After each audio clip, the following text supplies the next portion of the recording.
This is the Good Neighbor Podcast, the place where local businesses and neighbors come together. Here's your host, Mike Sedita. Hello and welcome to the Good Neighbor Podcast. I'm your host, Mike Sedita. Today we are joined by the owner/veterinarian of Good Karma Veterinary Therapy, Jackie Saleep. Jackie, how are you doing today? I'm doing good. How are you doing? I am doing excellent. It is finally going to get some rain here in Tampa, so it's a good day to actually be on a podcast and learn a little bit about what you guys do. And from what I understand, what you guys do is you're stuck being out in the weather and out and doing your thing. So let me, before we jump into what, Good Karma Veterinary Therapy is, let me tell you a little bit about what the Good Neighbor Podcast is. During 2020 and COVID, when everybody had to be socially distant, we couldn't get in front of people, the Good Neighbor Podcast was started as a way for business owners like you to be able to get your message out to the community, to create awareness about what you do and get some understanding without having to be out face to face with people and doing networking things and events like that. And over the last 4 years, it's been 4 years since COVID, we have Good Neighbor Podcasts all over the country. I'm lucky that I'm here in Tampa and I get to talk to folks like you. So first and foremost, tell us, what is Good Karma Veterinary Therapy? What do you guys do? So Good Karma Veterinary Therapy, we are a mobile veterinary service. So we do not have a clinic. We come to you. We do all of our appointments inside the house or backyard, wherever you feel more comfortable. We've done them inside, bedrooms, on top of people's beds, in closets, bathrooms, cats like bathrooms. So we kind of tailor it to whatever makes a pet less anxious, the owner less anxious. And, it's very convenient. You don't have to drive to a clinic or wait hours and hours. Your appointment time with us is your appointment time. So I know you don't have a clinic, but where are you guys? You don't got to give me your home address, but where are you guys based out of in Tampa? Are you like Wesley Chapel? Are you in town? Where do you guys reside? We are in Wesley Chapel. We do travel to Wesley Chapel, New Tampa, Zephyr Hills, Dade City, Tampa. We've gone on occasion as far as Sarasota. We don't get a lot of calls there anymore. Yeah. We try to stay as local as possible, but we're getting a lot more local calls. So kind of that East Pasco, Hillsborough, like along I-75 type corridor there. Mm-hmm.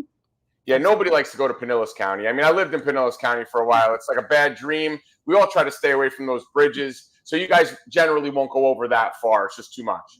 We will make the exception if we have to, but right. We try to stay as local as possible. We're chappies, so we want to help the community as much as possible. That's awesome. So, and that's kind of, the Good Neighbor Podcast, we're based out of Pasco, which Pasco County is a big, important thing to us. We're involved in the Wesley Chapel Rotary and a whole bunch of stuff around the area. So we love hearing about good stuff for Wesley Chapel and the surrounding area.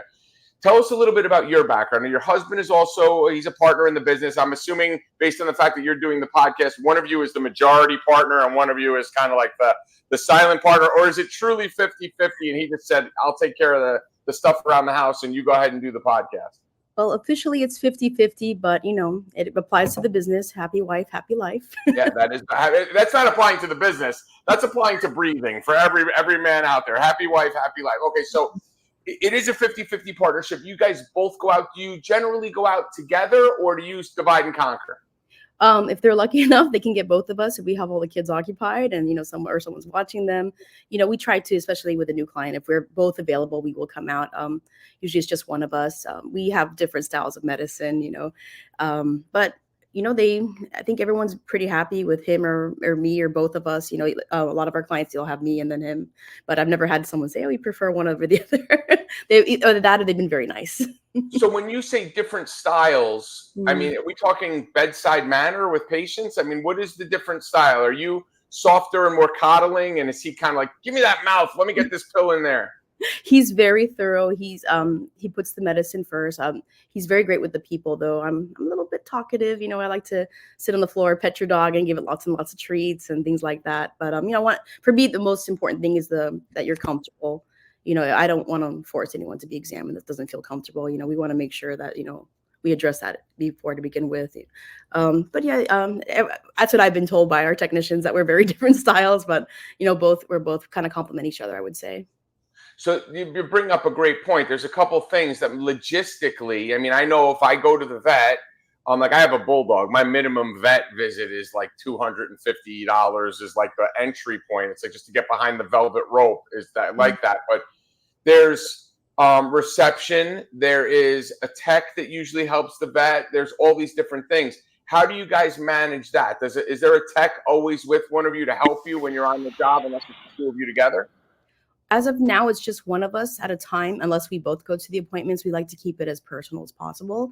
Having a tech is wonderful. They're great. They're like your right hand. They do everything to help you out. And we've gotten used to working alone right now. But as the business is growing, we're thinking about hiring maybe somebody later on down the line. But for now, you just get one of us or both of us right now. So it's a very kind of a private appointment. There's not people coming in and out and lots of hustling and bustling outside of the door. And then how about stuff like, I mean, I'm assuming you have like, well, I don't know. This is all very, very new to me. I've seen mobile grooming, grooming vans that have every tool and utensil in that van, like weighing the dog, and like how do you do the logistics of all that stuff? Do you bring a scale in with you? Do you have like a visiting doctor bag? Like I'm thinking of the old like Marcus Welby, like a black bag that you walk in with. What is like a type of equipment do you have to bring with you on a visit to do the thorough exam? That's a good question. It gets a little bit, we do have to we're kind of nomadic. We have a lot of stuff in the car. We got the minivan. We do bring a scale. We bring a stethoscope. We bring thermometer. We do acupuncture. We have lasers. We bring vaccines. We can do euthanasias as well. The only things that we don't do radiographs, x-rays. We don't do surgeries. We're just not equipped to do surgeries inside the house. And we don't do dentals because that does require anesthesia. So in those instances where you have that, do you have partner vets that you work with, or referral vets? Or do you just say to somebody, hey, look, it looks like Norman is going to need to have his teeth cleaned. You might want to get him in to see an oral vet type of deal. Or do you have those relationships built? Oh, yes, we definitely. So we're unable to see emergencies as well, since we are by appointment only. So if we talk to the owner, we feel that this is something that has to be seen very urgently, probably within an hour or that day, we can't see them. We send them to an ER. We ask them to go to their nearest ER. We recommend Veterinary Emergency Group. They're very, we had a lot of good feedback with them. Also, we do have some relationships with several clinics in the area that we recommend if they need a full service, if they need a surgery. Like some people will say, oh, I need to have my dog neutered, and we weren't able to do that right now in the home. So we do refer them to various hospitals. Right now, everyone went out and got a puppy during COVID. So a lot of the clinics, they're not fully staffed, and there's tons of clients. There's not enough veterinarians to go around to see everybody. So people do get booked out very far in advance. So yeah, I mean, I did get a puppy during COVID. That my ex-wife has that puppy. But yeah, a lot of people did that. And the funny thing is, side note to all of this, it's a weird dynamic. And I started to see it with a couple people I know who got puppies during COVID. Those puppies have like separation anxiety because they were so around their owner when COVID hit. Everybody was on top of each other in the house. When people went back to work, at least that's what happened with that dog. And I know other people have said the same thing. Like the dog just was so attached to the one person that they were around during COVID. Do you find that, let me go back up. In your experience, I'm assuming you started in a clinic, you went to vet school and you started at a clinic. What's a little bit of that background, how you got to that? And then how do you decide to do you meet your husband at vet school? Do you guys meet while you're working at a job? Is there like a random veterinary singles website that you guys found each other on? How does all that stuff work? And you decide that, hey, look, this is a better way for us to vet. Yeah. So my husband is originally from Egypt, and we did meet when I was in vet school. It's a bit of a love story, actually. He wasn't your professor, was he? No. All right, just checking. So I was in the middle of my vet school years, and I was able to do an elective overseas. And I actually went to school in Australia, so you could do overseas. I obviously wanted to do some work in the United States, but there was a trip going to South Africa. And I was like, oh, that's so cool. Let's sign up. So I told my friend, hey, let's sign up. So she signs up. And then I was like, oh, yeah, I'll do it later. And then I signed up later in the week, and they said, sorry, there's no spots available. And I said, wait, what? So your friend went to South Africa, and then you were kind of sent to Australia. So I had missed a paper as well. So they put me on the waiting list. And then I found another program that was going to South Africa the year after. and they happened to have a little clinic in Egypt. And they said, I was like, I might as well. It's only an 8-hour flight away, right? Might as well do both. So I went to the placement in South Africa, and then I ended up at the clinic where he happened to be working. It was actually his last week working there. So if I had gone to the trip with my friend the year before, we wouldn't have never crossed paths. Totally different story. Yeah, absolutely. Sliding doors. So we just, we hit it off. We kept in touch, and he opened his own clinic in Egypt, and I was able to go there later on in my vet school career, do some placements there. And then, we fell in love, got engaged, and we talked about it. We were like, when we get married, what are we going to do? Where are we going to live? Because he had the clinic. And I said, I want to raise a family in the United States. Let's move there. And he's like, we're starting from scratch. I said, I know. And, we had our child. We moved to Wesley Chapel. We were living down in Miami. And I said, I want to live somewhere more family friendly. So that's how we ended up here. And then Wait a minute, you're telling me Miami is not family friendly? I'm shocked by that. So when you guys come from Egypt, the first landing spot is Miami, and then you were there and just said, this just, once the baby came, this isn't family enough for us. So did you get started in Miami, or were you guys working in a clinic in Miami and then kind of started it fresh here? Or did you start fresh in both? Started fresh in Tampa, and then when I found out I was having a baby, I was like, we need a house. So I was like, where are we going to live? We looked in Tampa. I'm like, Wesley Chapel, I've never heard of that place, but we'll give it a go. I'm glad we did. This is back in 2020. We're very happy here, and we built a really great life here, and the community is great. The business is going great. We're just, I don't know, I think it worked out. It was meant to be. So how many kids do you guys have? We have 3. 3. Oh my gosh. So when you moved here in 2020, you had 1 and now you have 3? Yes. You guys are busy. How do you have time to vet? You don't have any time to vet. Well, we stopped sleeping. No, I'm just kidding. What's that? We stopped sleeping. Yeah, no sleep. So you have 3 children under 5? Yes. All right. So do you have pets? I'm assuming you don't have pets, or how do you manage? Okay, so let's go down the laundry list here. 3 kids under 5. What kind of animals are in this house? We have 3 cats. We have Bika, who's 16. She had her quince last year.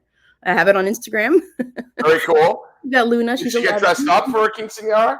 She wasn't as into it. She liked the cat treats, but we had cupcakes for ourselves. We enjoyed it.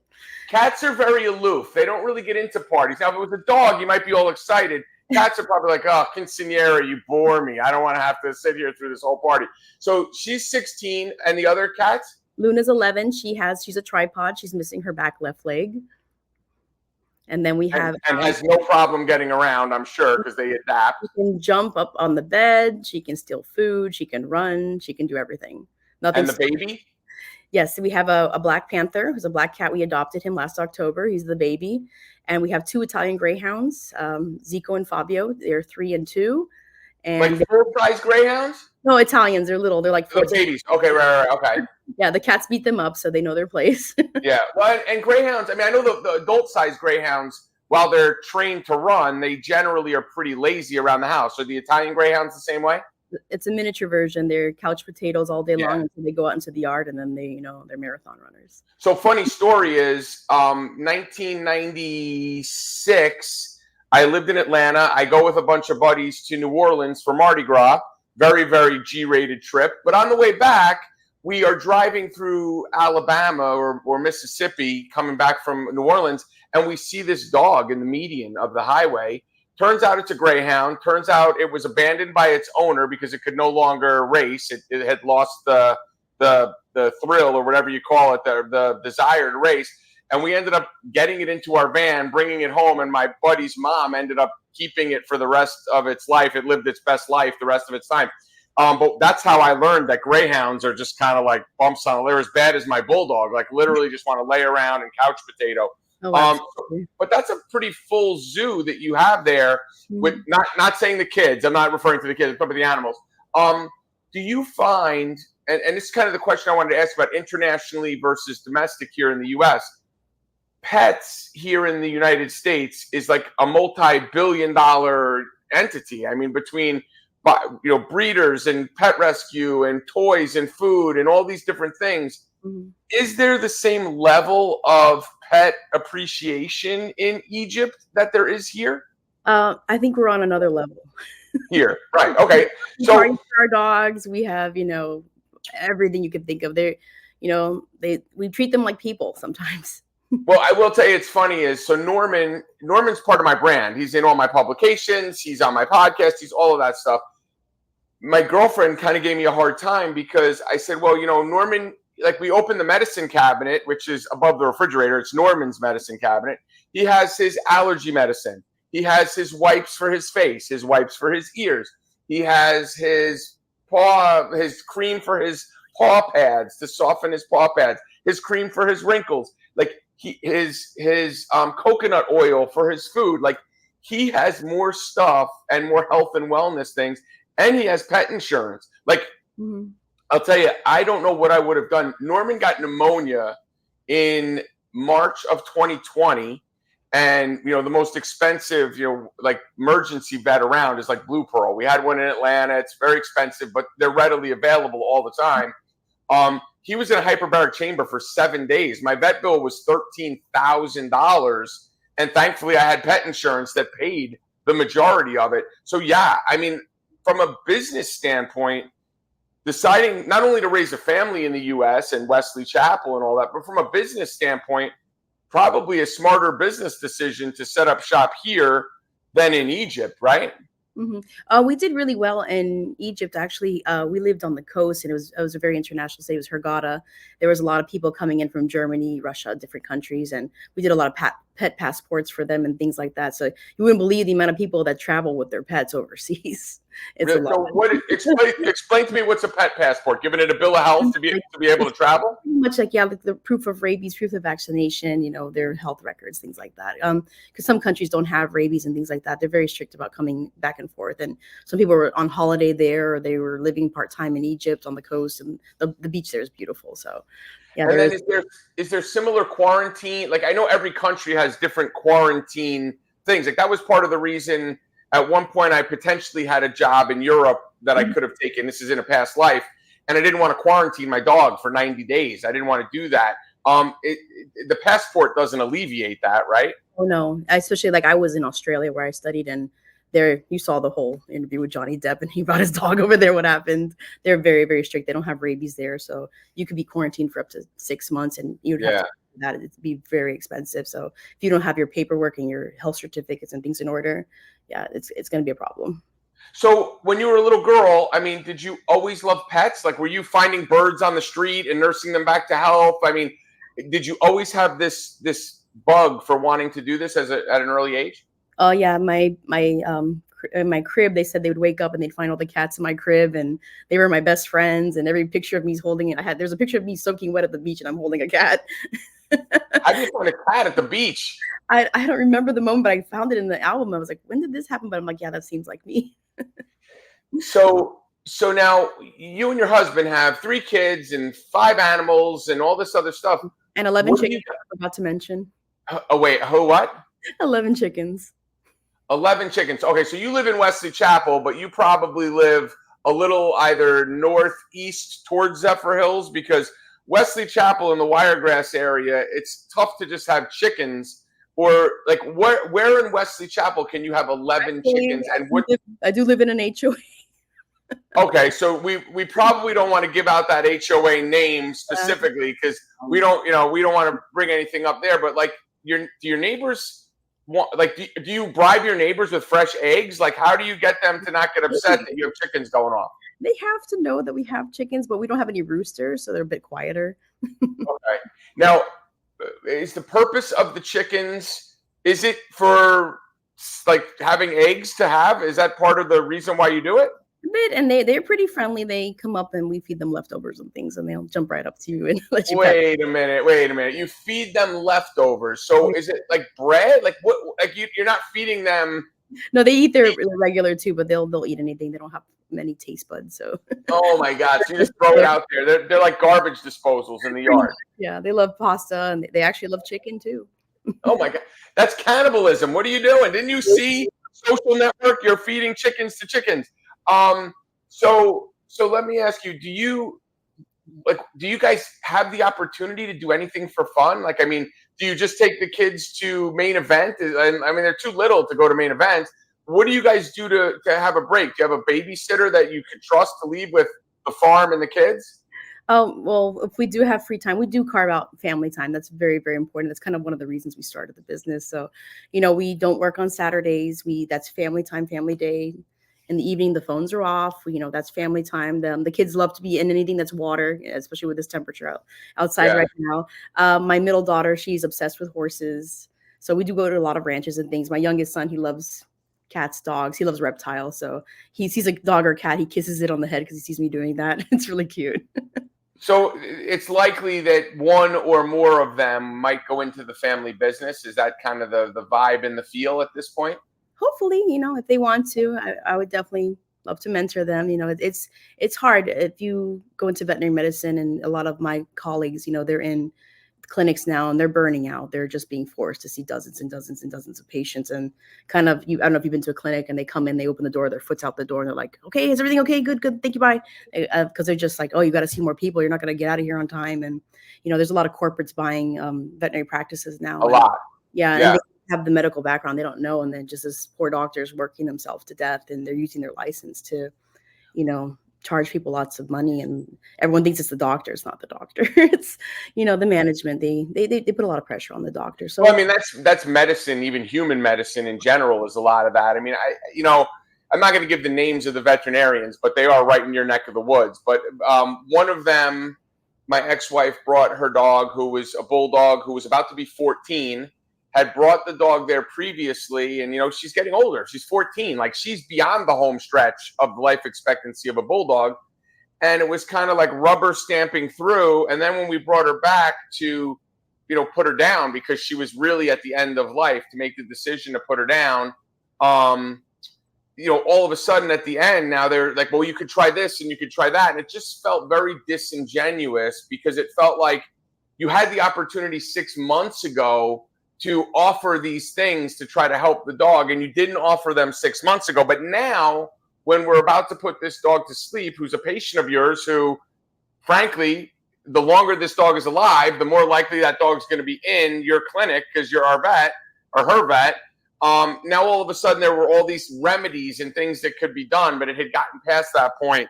So that felt a little, that kind of felt grimy as far as the vet service. I'm fortunate, the vet that I do use, and if, look, bulldogs are a different breed. If you find a vet that you're comfortable with a bulldog, because I've had bulldogs for over 20 years. And some vets just aren't necessarily trained on the short brachialis dogs like pugs and Frenchies and English. But when you find one that does know the breed, it's great. But I'm lucky that the vet that I use, and again, I'm not going to give that name either, but she is a one-person shop, and there is value. Like, I love what you guys do, because there is a whole thing. It's like bringing the dog to the groomer or bringing the dog to the vet, or like, I won't board my dog. Like, there's beautiful boarding facilities. Like, one of them is right on Morris Bridge Road. There's one up in Wesley Chapel. I don't want to bring my dog to a boarding facility because I want him in his home environment. I don't want him out of that environment. So what you guys do is a tremendous value of that one-to-one connection. Is there plans for the business? I mean, I know you said about bringing on a tech, but is the plan to keep it small, or is the plan to eventually grow it to where you can bring other vets on who want this similar work-life balance? Mm-hmm. Well, for now, it's just me and my husband, but I mean, in the future, who knows?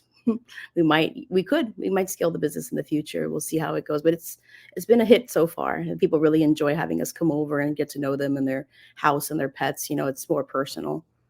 And then what is kind of one of the, like, do you run into people with a misconception or like a misunderstanding about what you guys do? Like, do people kind of expect you to bring an x-ray machine, and when you don't have it, are they upset? Like, what's some of the things you have to kind of educate people why this isn't like your father's veterinarian service. This is a new thing.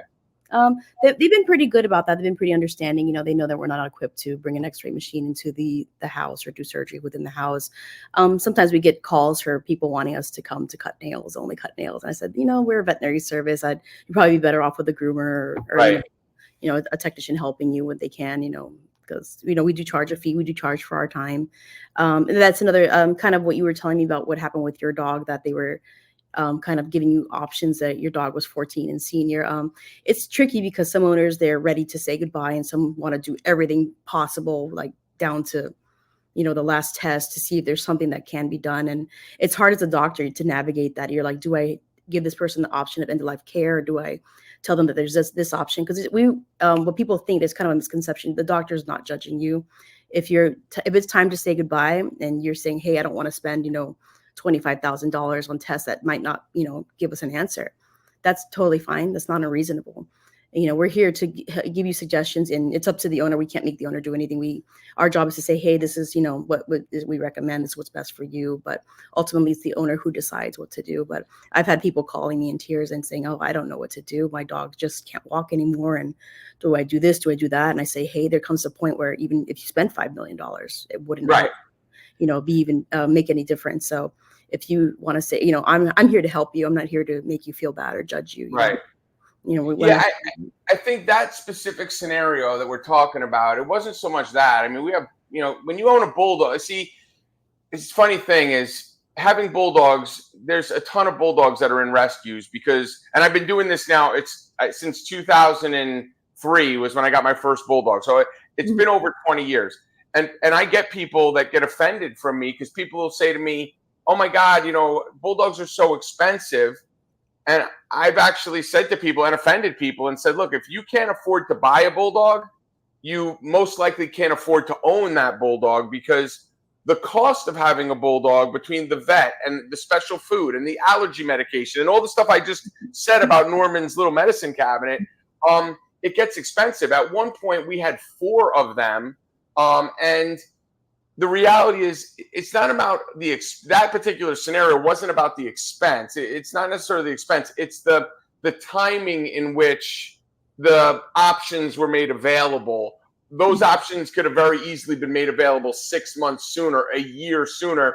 Because the hard part with a bulldog, and again, probably same thing with the Italian greyhound, with a lab or a Chihuahua that is very active, you could almost see the change in their functionality, right?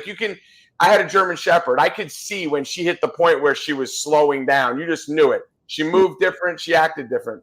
With a bulldog, it's really hard to tell because all they do is sleep and eat and go to the bathroom. So the 7 minutes a day that Norman plays, it's hard to really gauge that they're on that downslide. And we've been lucky. I mean, my first one lived to be 11. My second one lived to be 11. Third one lived to be almost 14. Norman will be 8 here soon. So, they've all been pretty well taken care of and maintained. But so it's not a matter of making, I get what you're saying. You're not judging. It wasn't a matter of the judgment. It was more like, as an owner, once you get to that decision where you don't want to see your animal suffer anymore, it was more like a sales pitch at the end there, where it wasn't like, hey, this is your option. It was, it wasn't, the scenario in that particular scenario wasn't great.